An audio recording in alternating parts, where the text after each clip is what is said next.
بسم اللہ الرحمن الرحیم۔ معزز ناظرین، السلام علیکم ورحمۃ اللہ وبرکاتہ۔ جب انسان ہر طرف سے مشکلات میں گھر جاتا ہے اور تمام جانب سے مشکلات اسے گھیر لیتی ہیں، پریشانیاں اسے گھیر لیتی ہے، تو اس وقت انسان کے دل میں طرح طرح کے خیالات آتے ہیں، اور کوئی تو ان خیالات میں اور ان مشکلات میں کبھی کبھی غلط فیصلے بھی لے لیتا ہے اور کبھی کبھی غلط قدم بھی اٹھا لیتا ہے۔ حالانکہ ان حالات میں ہونا یہ چاہیے کہ اگر انسان مصیبتوں میں گھر جائے، پریشانیوں میں گھر جائے، بچنے کا کوئی راستہ اسے نظر نہ آئے، تو اس کو یہ چاہیے کہ وہ اللہ کی طرف رجوع کرے، اللہ کی ذات سے امید رکھے، کیونکہ اللہ جس نے اسے پیدا کیا ہے وہ ہر مشکل سے بچنے کا راستہ اس کے پاس موجود ہے، اور وہ کسی نہ کسی وقت اس بندے کو اس مشکل سے ضرور نکالتا ہے۔ آئیے ایک ایسے ہی واقعے کی طرف نظر ڈالتے ہیں جس کے اندر ہمیں یہ بتایا گیا ہے کہ اگر کتنی بھی بڑی مشکل آ جائے، کتنی بھی بڑی پریشانی آ جائے، تو ہمیں اس مشکل سے ڈرنا نہیں ہے، اس پریشانی سے بھاگنا نہیں ہے، بلکہ ہمیں اس کا سامنا کرنا ہے اور صبر کرتے ہوئے اللہ کی ذات سے امید رکھنی ہے۔ اللہ تعالیٰ اس مشکل سے بچنے کا راستہ نکال لیتے ہیں۔ تو معزز ناظرین، اس سے پہلے کہ ہم آگے بڑھیں، بس ایک چھوٹی سی گزارش ہے کہ اگر آپ ہمارے چینل پر نئے ہیں تو ہمارے چینل کو ضرور سبسکرائب کریں اور ساتھ میں لگی بیل آئیکن کی گھنٹی کو بھی دبا دیں تاکہ ہماری ہر آنے والی نئی ویڈیو آپ تک سب سے پہلے پہنچ سکے۔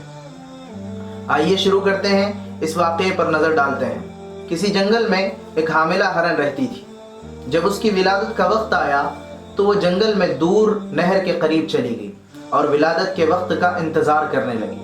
اچانک اسی وقت آسمان میں بادل گرجنے لگے، بجلی چمکنے لگی اور بجلی گرنے سے جنگل میں آگ بھڑک اٹھی۔ اتنے میں اس نے اپنی بائیں جانب دیکھا کہ ایک شکاری اسے شکار کرنے کے در پہ ہے اور دائیں جانب ایک بھوکا شیر اس کی طرف بھاگا آ رہا ہے۔ اب ہرن کے پاس کوئی راستہ نہ بچا، یا تو اسے شیر چیر پھاڑ دے، یا شکاری اپنا شکار بنا لے، یا جنگل کی آگ میں جل کر بھسم ہو جائے، یا نہر میں ڈوب جائے، اور ہر طرف خطرہ ہی خطرہ تھا۔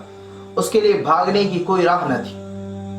لیکن ایسے مشکل اور پریشان کن حالات میں ہرن نے یہ فیصلہ کیا کہ اسے وہ کام کرنا چاہیے جس کے کرنے کی اس میں قدرت اور طاقت ہے، اور باقی معاملہ اللہ پر چھوڑ دینا چاہیے۔ پھر ہوا کیا؟